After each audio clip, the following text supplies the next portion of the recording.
feeling, the symptoms, but that's not you. They don't represent you, and you say it doesn't define you exactly. You're not defined by negative feelings. You feel it, but that's okay. So that's another thing that's very important. I did not put in here, but I'm going to say it right now. All feelings are good. Okay, I'll repeat it again. All feelings are good. Why do I say all feelings are good? Because even though you have negative feelings, worried, stressed, frustration, anger, anxiety, depression, you have those feelings. Those negative feelings are like a messenger. It's like that pop-up on your Gojek app. It's telling you something. It's trying to tell you something.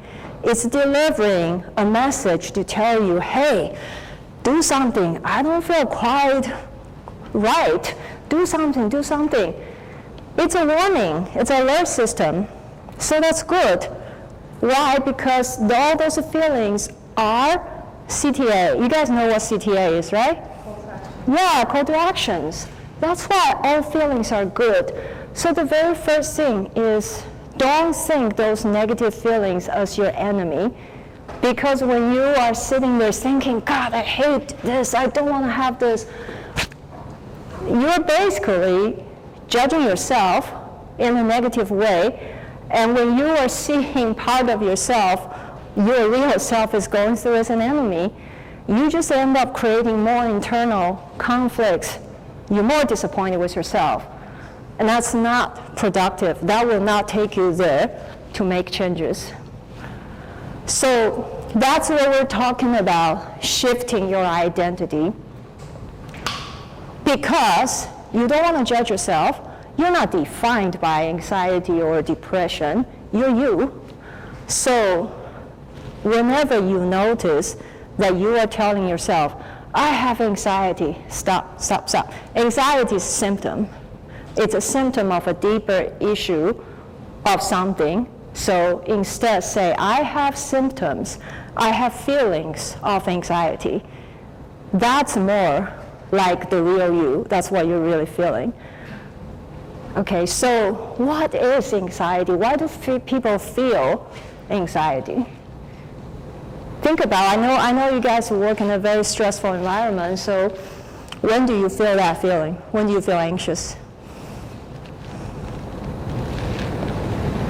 Deadlines, performance, yeah. So you feel that way, you feel anxious, and you start worrying about, oh my God, is it gonna be okay?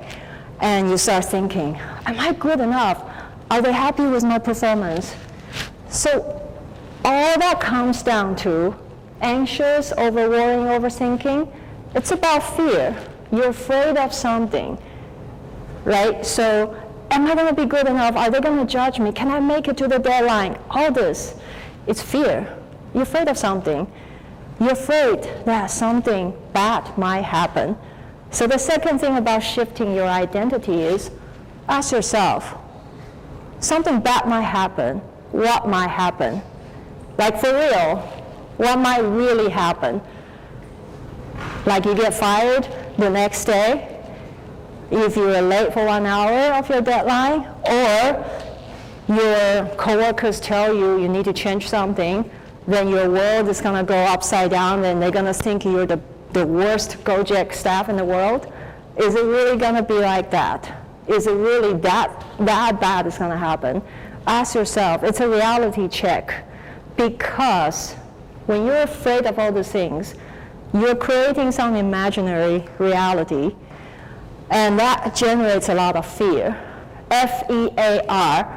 What is F-E-A-R? False evidence appearing real. Get it? F-E-A-R. False evidence appearing real. That means you're blowing things out of proportion of something you imagine. It gets so big, and you believe it. Oh my God, it's going to happen. When it's not going to happen, maybe in the past it never happened. Just like all these years when I had chronic depression, anxiety, I was a shopaholic and all that. I thought my coworkers or my bosses were not so happy with me, so I was always nervous about, was my performance good enough? And the fact is they loved me. When I finally had a second or third breakdown, I quit my job because I needed a long break. They threw a huge farewell party for me, potluck, and they chipped in, they bought some very beautiful handmade gifts for me. They loved me. And for a whole several years, 3-4 years, I saw the opposite. I allowed the false evidence appearing real. So, when false evidence appearing real, you have a fear, then what happens?